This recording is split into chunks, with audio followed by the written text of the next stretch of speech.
Hi friends, welcome to Pushpa's life. என்னடா இது சப்பாத்தி குட்டி குட்டியாக இருக்குதுன்னு பார்க்குறீங்களா? இது நம்மளோட சிவானி செஞ்ச சப்பாத்திங்க. அதை தான் மேடம் சுட்டுத்தர சொல்லியிருந்தாங்க. அவங்க அப்பா சுட்டி ஜாமான் கொடுத்துருந்தாங்க வாங்கி, அதில் செய்ய சொன்னாங்க. இது பார்த்திங்கன்னா சிவன் கோயிலுக்கு போயிருந்தேங்க. திங்கக்கிழமை எடுத்த விலாக் தான் இது. திங்கக்கிழமை பிரதோஷம் அப்படிங்கிறதுனால சிவன் கோயிலுக்கு போகலாம் அப்படின்னு சொல்லி போயிருந்தோம். அதை பற்றியும் அதுக்கப்புறம் எப்பவும் போல் நம்மளோட பிரம்ம முகூர்த்த பூஜை. பிரம்ம முகூர்த்த நேரத்தில் தான் செய்யணும்னு ஆசைப்பட்டிருக்கேன். ஆனால் பார்த்திங்கன்னா 6 மணியை தாண்டியுமே போயிட்டுருக்கு.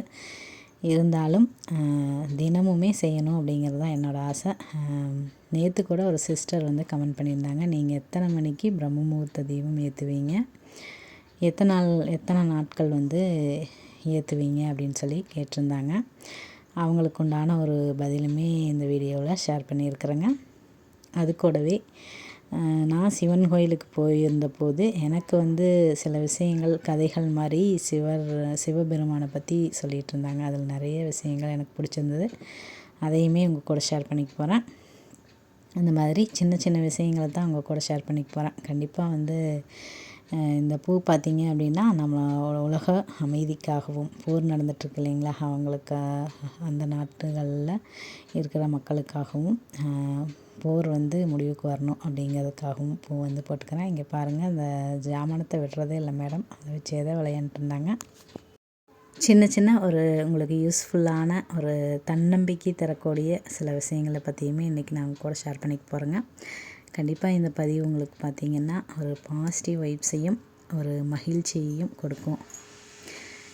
திங்கக்கிழமை பார்த்திங்கன்னா காலையில் ஒரு 4 மணி அப்படிங்கும்போது எழுந்திரிச்சாச்சுங்க.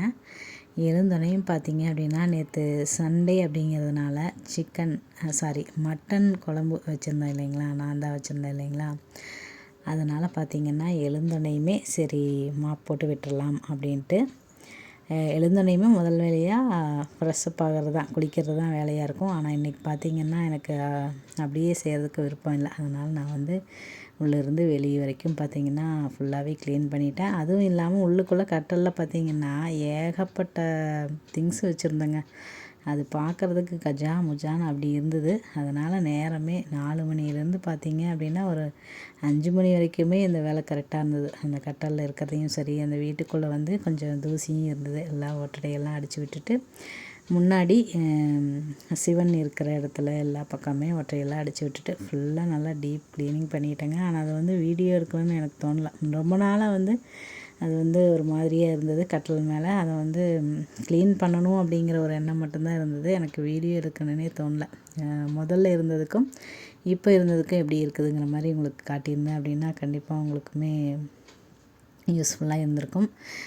இனி வரப்போகிற வீடியோஸில் கண்டிப்பாக நான் அந்த மாதிரி காட்டுறேன்.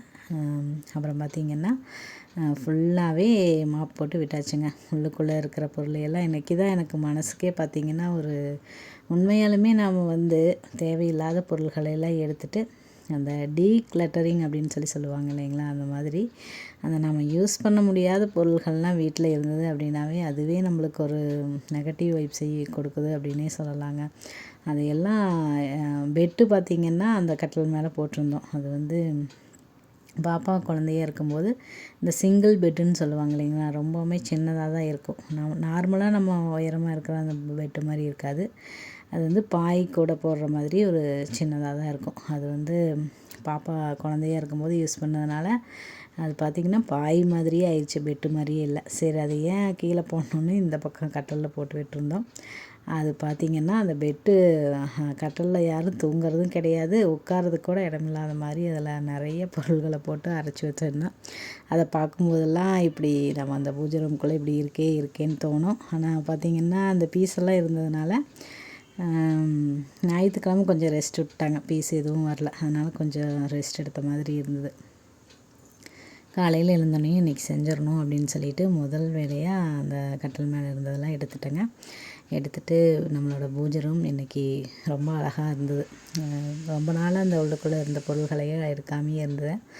அதை அங்கங்கே அந்த பெட்டையும் தூக்கி போட்டு மனசார இன்றைக்கி தூக்கி போட்டேன். இல்லைன்னா எனக்கு இந்த பொருள்களையெல்லாம் தூக்கி போடுறதுக்கே மனசு வர மாட்டேங்குதுங்க. ஆனால் ஒரு சிலர்லாம் பார்த்திங்கன்னா நான் நிறைய பேர்த்த பார்த்துருக்கேன். நல்லா இருந்தாலுமே ஒரு சின்ன ஒரு ஒரு ஸ்க்ராட்சோ ஏதாவது ஒன்றுன்னா தூக்கி போட்டுடுறாங்க. ஆனால் நான் பார்த்தீங்க அப்படின்னா அவ்வளோ சீக்கிரம் எதையுமே தூக்கி போட மாட்டேன்.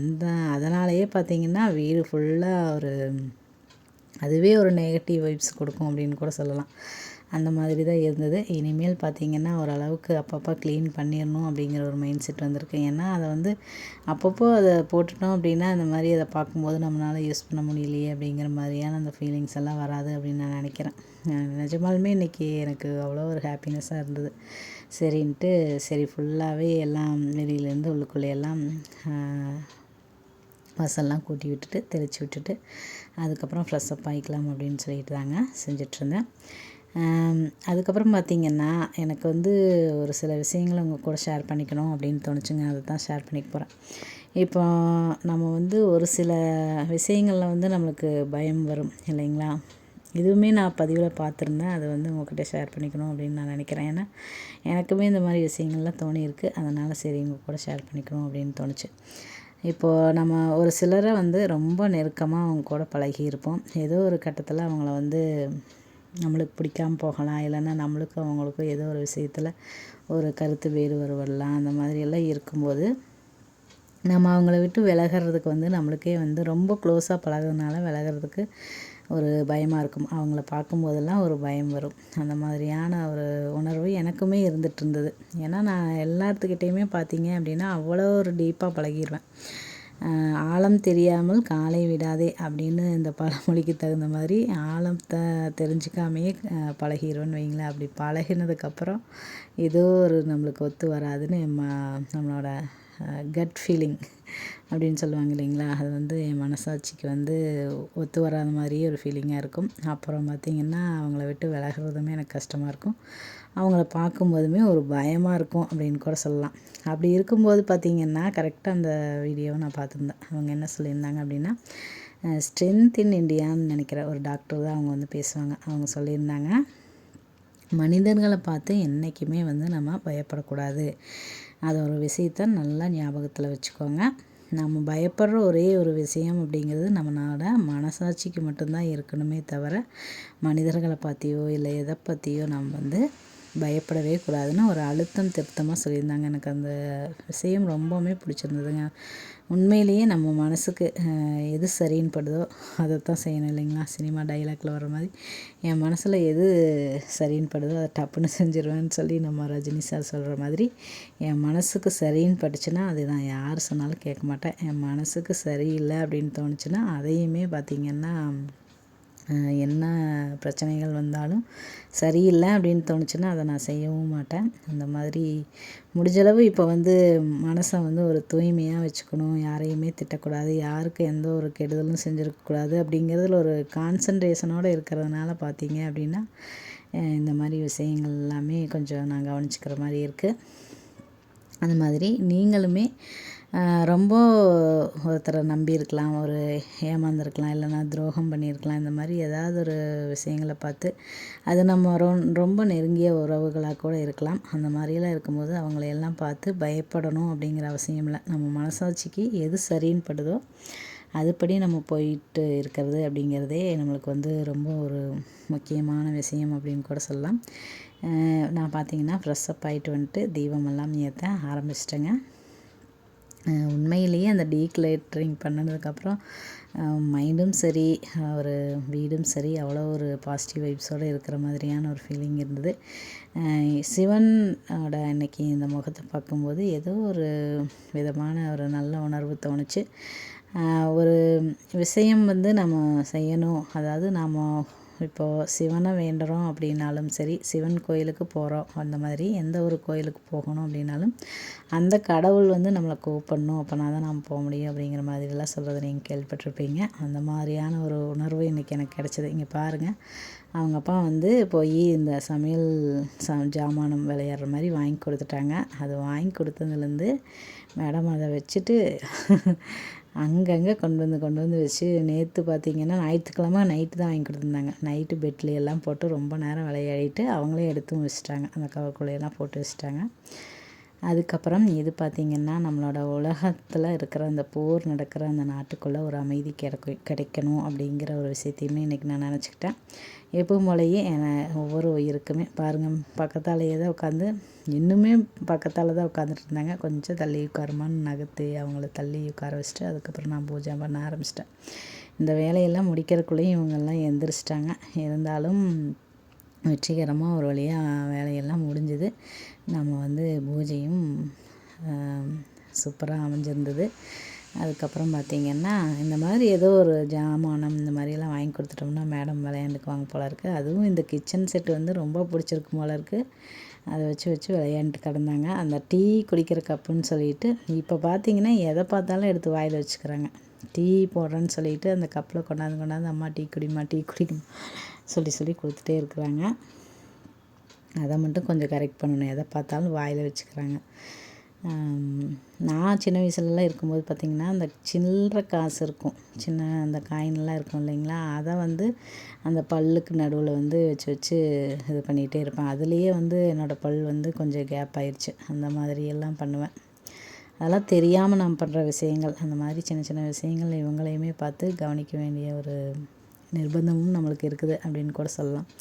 அதுக்கப்புறம் வெற்றிகரமாக இன்றைக்கி என்னோடய அஃபர்மேஷனும் சரி, அதுக்கப்புறம் எனக்கு கிடைச்ச இந்த வாய்ப்பு எல்லாத்துக்குமே கிடைக்கணும்னு ஒரு பிரபஞ்சத்துக்கான நன்றியும் சரி, ஒவ்வொரு உயிருக்குமே அந்தந்த உயிருக்கு என்ன நல்லது நடக்கணுமோ அந்த மாதிரியான விஷயங்களுமே எல்லாமே பார்த்திங்கன்னா இன்றைக்கி நான்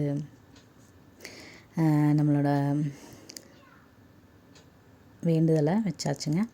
அதுக்கப்புறம் நேற்று ஒரு சிஸ்டர் கேட்டிருந்தாங்க, எத்தனை மணிக்கு எழுந்திருப்பீங்கக்கா அப்படின்னு சொல்லி கேட்டிருந்தாங்க. எத்தனை நாட்கள் பிரம்மமுகூர்த்த பூஜை செய்வீங்க, எத்தனை மணிக்கு செய்வீங்க அப்படின்னு சொல்லி கேட்டிருந்தாங்க. அவங்களோட நேம் கூட நான் கேட்டிருந்தேன். அவங்க ஒரு வேளை அந்த கமெண்ட்ஸ் பார்க்கல அப்படின்னு நான் நினைக்கிறேன். ஏன்னா எனக்கு கமெண்ட்ஸ் பண்ணுறவங்க யார், அவங்களோட நேம் எல்லாம் சொல்லி பேசுகிறது எனக்கு ரொம்பவுமே பிடிக்கும். அவங்களாம் யாருன்னு தெரிஞ்சுக்கிறதுக்கு ரொம்பவுமே பிடிக்கும். இந்த வீடியோ பார்க்குற நீங்களுமே ஏதாவது கமெண்ட் பண்ணும்போது உங்கள் நேமையுமே மென்ஷன் பண்ணுங்கள். நான் ரொம்பவுமே சந்தோஷப்படுவேன். பிடிச்சிருந்தது அப்படின்னா மறக்காமல் ஒரு லைக் பண்ணுங்கள்.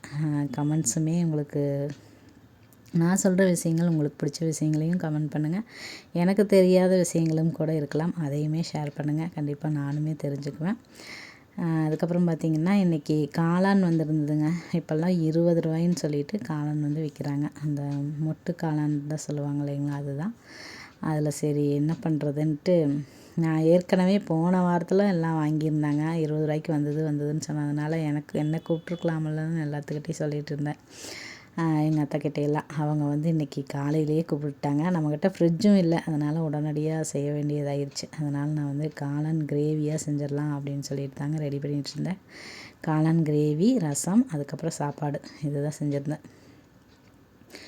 அதுக்கப்புறம் பார்த்திங்கன்னா இதெல்லாம் செஞ்சிட்ருக்கும்போது எனக்கு இன்றைக்கி சிவன் கோயிலுக்கு போவோம் அப்படிங்கிற மாதிரியான ஒரு ஐடியாவே இல்லைங்க. ஆனால் ஒரு 2-3 நாளைக்கு முன்னாடி பார்த்திங்க அப்படின்னா பக்கத்தில் இருக்கிற பொண்ணு தான், க்ளோஸ் ஃப்ரெண்டு தான். அந்த பொண்ணு சொல்லியிருந்தாங்க, இந்த மாதிரி திங்கட்கிழமை பிரதோஷம் வருது, அவங்கள சிவன் கோயிலுக்கு திங்கட்கிழமை போக சொல்லியிருக்கிறாங்க, ஒரு தீபம் போட்டு வர சொல்லியிருக்காங்கன்னு சொல்லிட்டு இருந்தாங்க. அப்படி சொல்லும்போது திங்கட்கிழமை பிரதோஷம் அக்கா அப்படின்னு சொன்னாங்க. அது இன்றைக்கி எனக்கு நான் இவ்வளோ நேரம் இந்த சமையல்லாம் செய்யும்போதும் கூட எனக்கு ஞாபகத்துக்கே வரலைங்க.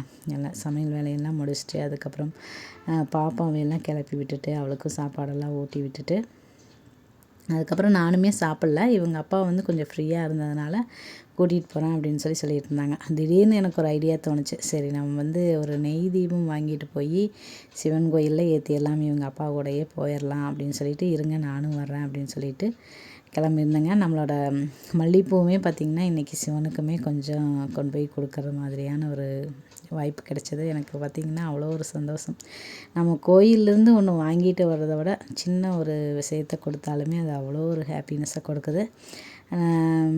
அந்த சின்ன சின்ன விஷயங்களுக்கும் நாம் கோயிலுக்கு கொடுக்குற அந்த சின்ன சின்ன விஷயங்களுக்கும் அங்கே அவங்க சொன்ன விஷயமுமே கொஞ்சம் எனக்கு ஒரு பொருத்தமாக இருந்தது. அதை தான் கண்டிப்பாக உங்கள் கூட ஷேர் பண்ண போகிறேன். அந்த விஷயத்தை கண்டிப்பாக சொல்கிறேன். அது உங்களுக்கு பிடிக்கும், கண்டிப்பாக பிடிக்கும், யூஸ்ஃபுல்லாகவும் இருக்கும். அப்புறம் பார்த்திங்கன்னா ரொம்ப நாளாக அந்த லைப்ரரிக்கு போகாமையே இருந்தேன் இல்லைங்களா, ஒரு 5 நாளுக்கு மேலேயே ஆயிடுச்சு. ஏதோ என்னை வந்து அவங்க வந்து திட்டுறதில்ல, அதனால பார்த்திங்கன்னா 5 நாள் டைம் கொடுத்தாங்கன்னா நான் ஒரு மாதமே எடுத்துக்கிறேன் அப்படின்னே சொல்லலாம். போன வாட்டி எடுத்துகிட்டு வந்த புக் பார்த்திங்கன்னா ஒரு ஸ்கூல் புக் மாதிரியே இருந்தது. அதனால் என்னால் அதை வந்து படிக்க முடியல. இந்த வாட்டியாவது எடுத்துகிட்டு வரலாம் அப்படின்ட்டு தான் கிளம்பியிருந்தேன். இவங்க அப்பாவை எப்படியோ சரி லைப்ரரி வரைக்கும் ட்ராப் பண்ணுங்க அப்படின்னு சொல்லிட்டு அங்கேயுமே கூட்டிகிட்டு போயாச்சு. பாப்பாவை வந்து அங்கன்வாடியில் விட்டுட்டு நாங்கள் நேராக அப்படியே லைப்ரரிக்கு போயிட்டு புக்கை மாற்றிட்டு, அதையெல்லாம் வீடியோ எடுக்கணும்னு எனக்கு தோணலை. ஏன்னா காலையில் ஒரே அறிபறியாக இந்த மாதிரி ஒரு 10 மணிக்குள்ளேயே இந்த மாதிரியெல்லாம் வேலை இருந்துகிட்டு இருந்தது. அதனால் நான் வீடியோ எடுக்கணும்னு எனக்கு தோணலைங்க. லைப்ரரியில் போய் அந்த புக்கை மாற்றிட்டு வந்ததுக்கப்புறம் பார்த்திங்கன்னா நெய் தீபம் வாங்கிட்டு நெய் பாக்கெட்டை வாங்கிட்டு அதுக்கப்புறம் கோயிலுக்கு போகலாம் அப்படின்னு சொல்லிட்டு இவங்க அப்பாட்ட சொல்லிவிட்டு வண்டியை நிறுத்த சொன்னாங்க. சரின்ட்டு இவங்க அப்பா வந்து இறக்கி விட்டு போயிட்டாங்க. அப்புறம் பார்த்திங்கன்னா இங்கே வந்து ஏதோ ஒரு ஃபங்க்ஷன் நடக்கிற மாதிரியான போர்டு வச்சுருந்தாங்க, பூஜைகள்லாம் நடக்கிற மாதிரி. என்ன அப்படின்னு பார்த்தோன்னா கோயில் வந்து கட்டிகிட்டு இருந்தாங்க. இப்போ வந்து ஃபுல்லாக ஃபினிஷிங் ஆயிடுச்சு. மேலே பார்த்திங்கன்னா இந்த மாடு மாதிரி இருக்குது இல்லைங்களா, இதுக்கு முன்னாடி நான் போட்டிருந்த ஒரு வீடியோவில் மாடெல்லாம் சிலையாக வந்து இந்த இடத்துல தான் வடிச்சிட்டு இருந்தாங்க, அந்த சாமி வச்சுருக்கிற இடத்துல. இப்போ வந்து அதையெல்லாம் எப்படி தூக்கிட்டு போய் வச்சாங்க அப்படின்னே தெரியல. எனக்கு பார்க்கும்போது அவ்வளோ ஒரு ஆச்சரியமாக இருந்ததுங்க. அங்கே வந்து உண்மையிலேயே கடவுள் வந்து நம்மளை அவங்க சொன்ன விஷயத்த நான் சொல்கிறேன். அங்கே வந்து பூசாரி வந்து சொல்லிகிட்டு இருந்தாங்க. இந்த மாதிரி தான் உட்காந்து வந்து நானுமே கேட்டிருந்தேங்க. அந்த சேர்லாம் எனக்கு வந்து கொஞ்ச நேரம் உட்காந்துட்டு போகலாம் அப்படிங்கிற மாதிரியான ஒரு யோசனை தோணுச்சு. அதனால் அங்கே உட்காந்துருக்கும்போது அவங்க சொன்ன விஷயங்கள்லாம் எனக்கு ரொம்ப பிடிச்சிருந்தது. இப்போது கடவுள் சிவன் வந்து நினச்சிருந்தாங்க இங்கே நீங்கள் வரணும் அப்படின்னு நினச்சிருந்தா மட்டும்தான் நீங்கள் இங்கே வர முடியும். இங்கே வந்திருக்கிறவங்க எல்லாமே புண்ணியம் செஞ்சவங்க அப்படிங்கிற மாதிரி சொன்னாங்க. அது போக என்ன சொன்னாங்க அப்படின்னா, அந்த தஞ்சை பெரிய கோயில் இருக்குது இல்லைங்களா, அங்கே வந்து சடச்சி அம்மன் சொல்லி ஒருத்தவங்க இருப்பாங்களாம்மா. அவங்க வந்து அவங்கள பற்றி கொஞ்சம் சொல்லியிருந்தாங்க. என்னென்னா, ராஜராஜ சோழன் அந்த கோயிலை கட்டி முடிச்சிட்டாரு. முகப்புக்கு ஏதோ ஒரு கல் வந்து அவருக்கு வந்து தேவைப்பட்டுச்சாமா. அது ஒன்று மட்டும் அவர் வந்து செஞ்சிட்டாரு அப்படின்னா ஃபுல் ஃபினிஷிங் ஆகி கும்பாபிஷேகம் செஞ்சிடலாம் அப்படிங்கிற மாதிரியான ஒரு சூழ்நிலையில் இருக்கும்போது அந்த கல் வந்து எங்கேயுமே கிடைக்கலையாமாங்க. ஆனால் அந்த சிவன் கோயிலுக்கு எப்போவுமே ஒரு அம்மா வந்து மோர் கொண்டு வந்து ஊற்றுவாங்களாமா. அவங்களுக்கு வந்து அவ்வளோ வசதி இல்லை. பாதி மோரை காசு கொடுத்துருவாங்களாமா, பாதியை வந்து சிவனுக்காக வந்து கொடுத்துருவாங்களாமா. அந்த மாதிரி அவங்க கொடுத்துட்ருக்கும்போது அவங்களோட அவங்க வந்து என்ன பிரச்சனை, ஏதோ ஒரு யோசனையாக இருக்கிறீங்கன்னு கேட்கும்போது இவங்க யாருமே அதுக்கு பதில் சொல்லலை. இவங்ககிட்ட என்னத்தை சொல்கிறதுன்னு விட்டுருக்குறாங்க.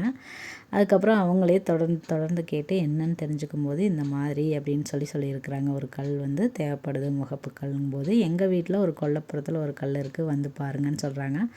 அப்போ கூட அவங்க வந்து அதை வந்து அலட்சியப்படுத்திடுறாங்களாமா போய் பார்க்காம. அதுக்கப்புறம் ராஜராஜனோட சோழனோட கனவுல வந்து சிவனே சொல்லியிருக்காரு, எனக்கானது அந்த அம்மா வயது முதிர்ந்த அம்மாட்ட இருக்காது அப்படின்னு சொல்லும்போது, அதுக்கப்புறம் மேலதாளத்தோட அந்த அம்மா அந்த பெண்மணி வீட்டுக்கு முன்னாடி போய் நின்று அவங்களே ஆச்சரியப்படுற அளவுக்கு அவங்களுக்கு வந்து ஒரு மாலையெல்லாம் போட்டு, நான் இவ்வளோ வேலைகளை செய்கிறேன், ஆனால் கடவுள் வந்து உங்களை தேர்ந்தெடுத்திருக்கிறாரு, இதில் வந்து எனக்கு அவ்வளோ ஒரு சந்தோஷமாக இருக்குன்னு அவங்களோட காலில் விழுந்து ஆசீர்வாதம் வாங்கினாங்க அப்படிங்கிற மாதிரியான ஒரு கதைங்க. அதாவது நம்ம வந்து கோயிலுக்கு வந்து நம்மளால் செய்ய முடியாது அப்படின்னு நம்ம யோசிப்போம். ஆனால் நம்மளை செய்ய வச்சு நம்மக்கிட்ட இருந்து அவர் வந்து அருளை வாங்கிக்கிறாரு அப்படிங்கிற மாதிரி அந்த விஷயத்தை வந்து அவங்க சொல்லியிருந்தாங்க. கேட்கும்போது எனக்கு பார்த்தீங்க அப்படின்னா, நம்மளால் முடியல அப்படின்னு நம்ம என்றைக்குமே நினைக்க வேண்டிய அவசியம் இல்லை.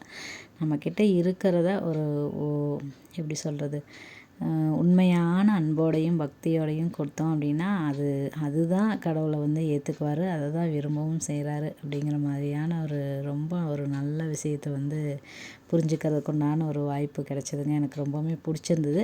அதைத்தான் உங்கள் கூடயுமே ஷேர் பண்ணிக்கிறேன். நீங்களுமே ஏதாவது செய்யணும் அப்படின்னு நினச்சிங்கன்னா, பெருசாக செய்யணும் அப்படின்னு கூட நினைக்க வேண்டாம், அந்த மாதிரி கூட செய்யலாம். இங்கே பாருங்கள், நைட்டு வந்து சப்பாத்தி சொல்லலாம்னு சொல்லிட்டு செஞ்சிட்ருந்தோம். மேடம் பார்த்திங்கன்னா அவங்களோட சப்பாத்தி கட்டையில் சுட்டுருக்கிறேன்னு இங்கே பாருங்க, சிவானி சுட்டதுமா, சிவானி சப்பாத்தி தேய்ச்சேன்னு சொல்லிகிட்ருக்குறாங்க மேடம். அவங்களுக்கு இருந்த அந்த சமையல் செட்டில் கிச்சன் செட்டில் இருந்த தட்டத்துலேயே வந்து தேய்ச்சி வச்சு என் கூட நான் தேய்க்கிற வரைக்குமே அவங்களும் தேய்ச்சிட்ருந்தாங்க. இல்லைன்னா பார்த்திங்கன்னா என்னை தேய்க்கிறக்கவே விட மாட்டாங்க. நான் தேய்க்கிறேன்னு ஒரே டிஸ்டர்பன்ஸ் பண்ணிகிட்ருப்பாங்க. இன்றைக்கி பார்த்திங்கன்னா அழகாக அவங்களுக்கு ஒரு வேலை கொடுத்தனையும் அவங்களும் அதே மாதிரியே செஞ்சிட்ருந்தாங்க. பார்க்கும்போது எனக்குமே ஹாப்பினஸ்ஸாக இருந்தது. இந்த வயசில் இப்படி ஒரு பொறுமையாக சப்பாத்தி தேய்ச்சிட்ருக்குறாங்களே அப்படிங்கிற மாதிரியான ஒரு ஹாப்பினஸ் நல்லா இருந்தது. இங்கே பாருங்கள், அதை வந்து சுட்டு வேறு கொடுக்க சொல்லிகிட்டு இருந்தாங்க. சரின்ட்டு நானும் சுட்டுட்ருந்தேன், சும்மா சுட்டுட்ருந்தேன். ஆனால் அதை வந்து மேடம் வந்து சாப்பிட்ல. எனக்குமே அது வந்து பிளாஸ்டிக்கில் தேய்ச்சி வச்சதுனால அதை சாப்பிட கொடுக்கலாமான்னு ஒரு யோசனையாக இருந்தது.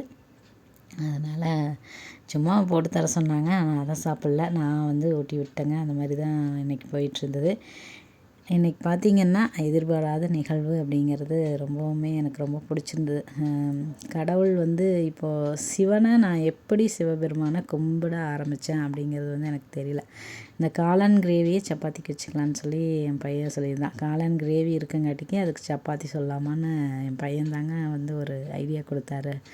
அந்த மாதிரி செஞ்சு சாப்பிடும்போது காளான் கிரேவிக்கும் சப்பாத்திக்கும் சூப்பராக இருந்தது. இவங்க அப்பாவுமே எனக்கு கிரேவி வேணான்னு சொல்லிட்டு இருந்தாங்க. அதுக்கப்புறம் சாப்பிட்டு பார்த்துட்டு நல்லாயிருக்கு, உங்களுக்கு என்ன சட்னி அரைக்கிறதா என்ன பண்ணுறதுன்னு கேட்கும்போது, சரி நான் இதே சாப்பிட்டு பார்க்குறேன்னு சாப்பிட்டு பார்த்துட்டு சூப்பராக இருக்குது அப்படின்னு சொல்லியிருந்தாங்க. உண்மையிலேயே இன்றைக்கி கொஞ்சம் நல்லா இருந்தது கேட்குறதுக்கு. உண்மையிலேயே இவங்ககிட்ட இருந்து அந்த பொண்ணான வார்த்தைகளை எல்லாம் கேட்குறது அப்படிங்கிறது உங்கள் வீட்லையெல்லாம் எப்படி அப்படிங்கிற மாதிரி சொல்லுங்கள். எனக்கு அவ்வளோ ஒரு ஹாப்பினஸ்ஸாக இருந்தது. உண்மையிலேயே நல்லாவும் இருந்தது அந்த கிரேவி. அதுக்கப்புறம் பார்த்திங்கன்னா எதிர்பாராத விதமாக இன்றைக்கி வந்து சிவன் கோயிலுக்கு போனது எனக்கு வந்திங்கன்னா அவ்வளோ ஒரு ஹாப்பினஸ்ன்னு தான் சொல்ல முடியும். கடவுள் சிவபெருமானை நான் எப்படி கும்பிட ஆரம்பித்தேன் அப்படிங்கிறது நிஜமாகவே எனக்கு தெரியல. எப்படி நான் ஆரம்பித்தேன் அப்படிங்கிறது நிஜமாக எனக்கு தெரியவே இல்லை. ஆனால் இப்போ நான் யோசிக்கும் போதெல்லாம் அவர் வந்து தாயுமானவர் அப்படிங்கிற இந்த விஷயம் தெரிஞ்சதுக்கப்புறம் ரொம்பவுமே பிடிச்சிருந்தது. ஆனால் எப்படி நான் ஆரம்பித்தேங்கிறது எனக்கு தெரியல. உண்மையிலேயே ஒரு வேளை அவங்க வந்து நம்மளை எப்படி சொல்கிறது, சிவபெருமான் நினச்சா தான் நம்ம வந்து அவங்கள கும்பிட முடியும் அப்படின்னு சொல்கிறாங்க இல்லைங்களா? அது ஒரு வேளை அந்த மாதிரி இருக்குமோ அப்படிங்கிற மாதிரியும் தோணுச்சு. ஆனால் எனக்கு இப்போல்லாம் கடவுள் மேலேயும் சரி, நம்மளோட கலாச்சாரமாக இருக்கலாம், இந்த தீபம் ஏற்றுறது, இந்த மாதிரி மந்திரங்கள், நம்மளோட பகவத்கீதை புக்கு, வேல்மாறல், இந்த மாதிரியெல்லாம் நிறைய விஷயங்களை படிக்கணும்னு ஆசையாக இருக்குது. அது திருக்குறள் நான் ரொம்ப விரும்பி படிப்பேன். அதுலேயும் பார்த்திங்கன்னா வாழ்க்கைக்கு தேவையான அத்தனை விஷயங்களுமே இருக்கும். அந்த மாதிரி இந்த வேல்மாறல் புக்கு, இந்த மாதிரி திருப்புகழ் இதையெல்லாம் படித்தோன்னா இன்னுமே எவ்வளோ விஷயங்கள் இருக்கும் அப்படின்னு நான் தெரிஞ்சுக்கணும் அப்படின்னு ரொம்பவுமே ஆர்வமாக இருக்கிறேன். நான் இந்த மாதிரி புக்ஸ் எல்லாம் வாங்கி படித்தேன் அப்படின்னா கண்டிப்பாக உங்கள் கூட நல்ல விஷயங்களை ஷேர் பண்ணிக்குவேன்.